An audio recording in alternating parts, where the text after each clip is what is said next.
Hey there, I'm John. And I'm Josh. And we are looking at Week 7 of the 2021 college football season. And we're going to kick it off with talking about number 24, San Diego State. They're going to be at San Jose State. And so this one should be a no-brainer, right? This should be, honestly, they should, if they don't win by probably more than 17, it's probably an embarrassing win for San Diego State.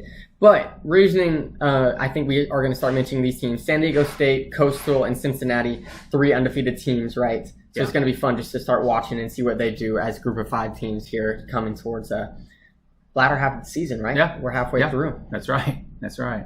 Then you have number 10, Michigan State's going to be at Indiana. We were talking about this just a little bit ago, just that Indiana's main losses, their 3 losses this season, are all to Iowa, Cincinnati, and Penn State. So 3 powerhouse teams.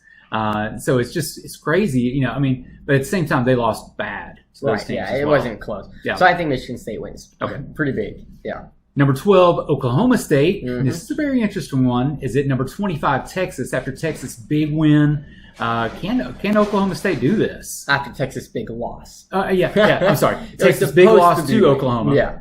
That's right. Oklahoma State looking really huge good. Game, and Texas could be sort of beat up in this. I don't know. Texas really needs to win this game, right? Sarkisian really needs to win this game. I think it's going to be very close. I want to lean towards Oklahoma State winning, but Texas is going to put up a heck of a fight. Yeah. Yeah. Oh, yeah. Then number 20, Florida is going to be at LSU. This is LSU. Ed Orgeron is gone. LSU doesn't have an offense. They don't have a defense. They don't have a team. Honestly, it's a miracle they even have a team last year. They just happen to have a couple star players. They did. Clearly, they don't know how to recruit because they can't do it year in and year out. LSU's done. Yeah. Florida wins by a lot. A lot. Number 11, Kentucky is going to be at number 1, Georgia. So, everybody's talking about, can Kentucky do anything? Can that? I would just, as we talked about before, Georgia at this point, they're just too powerful. My thought is this with Georgia. Georgia could be their own worst enemy because they have traditionally messed up even when they've had good teams. Are they going to do it this week? Man, I doubt it. I'm going to watch it. I want to watch Kentucky play a team like Georgia, right? I want to see what they do.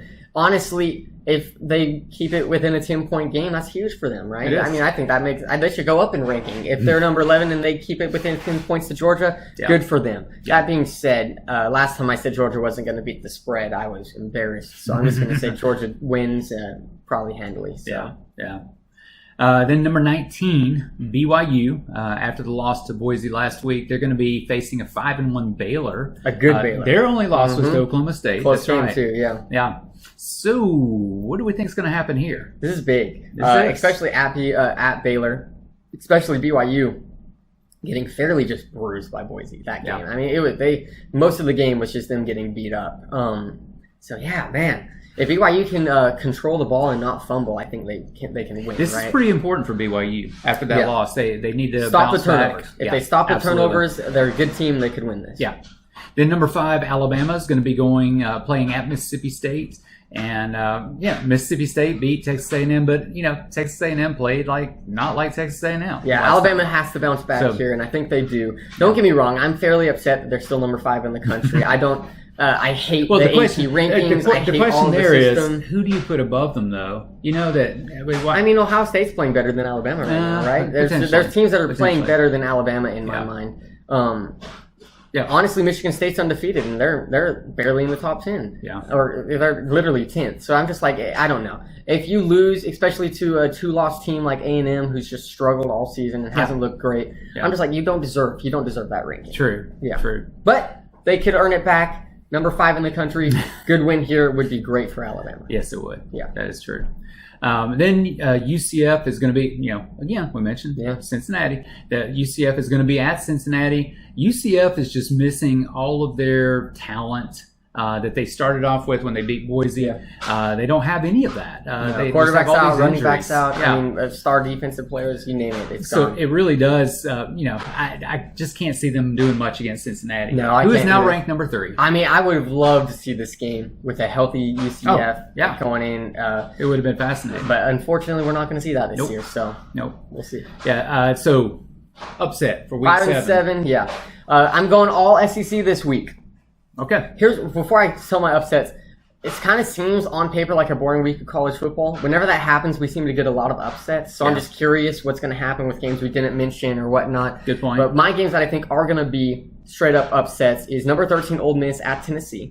Tennessee's only losses, I believe, are to Florida and to Pittsburgh.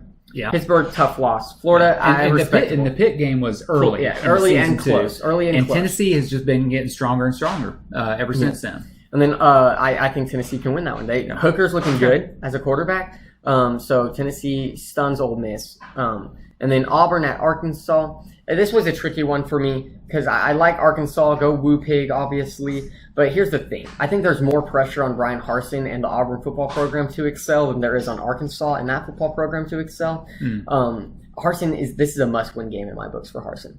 Going 5-2 as opposed to 4-3. Yeah. Those look very different. Yeah, they sure do. So I choose Auburn. Bo Nix does something crazy, and I think it's a close game. Okay, if Bo Nix does something crazy, then I'll be amazed. Sometimes he does. Sometimes he does. All right, so that's our look at what we're expecting for Week 7. Join us when we do our review. Go Broncos.